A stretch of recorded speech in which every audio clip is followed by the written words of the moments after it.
Taifa hili la Vietnam ni mojawapo ya mataifa ambayo yameshikilia hukumu ya kifo kama njia ya kukabiliana na uhalifu. Hukumu hiyo aidha inatekelezwa kwa kumdunga mfungwa sindano yenye sumu, mtindo ambao umekuwa ukitumika tangu mwaka 2011. Mauaji aina hiyo huenda yakamkumba Mkenya Margaret Nduta iwapo mwafaka hautapatikana ili kusitisha utekelezaji wa hukumu yake. Kevin Mutai sasa na maelezo zaidi.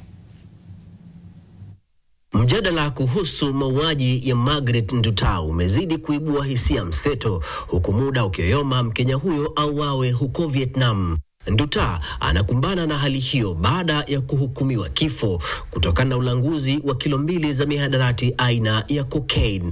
Kuna njia kadhaa zinazotumika kutekeleza adhabu hiyo, ila tangu mwaka 2011 bunge la Vietnam lilisitisha mauaji ya wahukumiwa wa kifo kupigwa risasi na badala yake kuidhinisha matumizi ya sumu.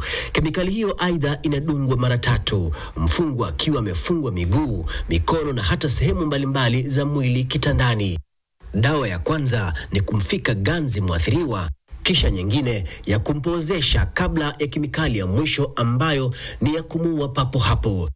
Inakisiwa kuwa nchi hiyo ina zaidi ya vituo 10 vya kutekeleza hukumu za kifo.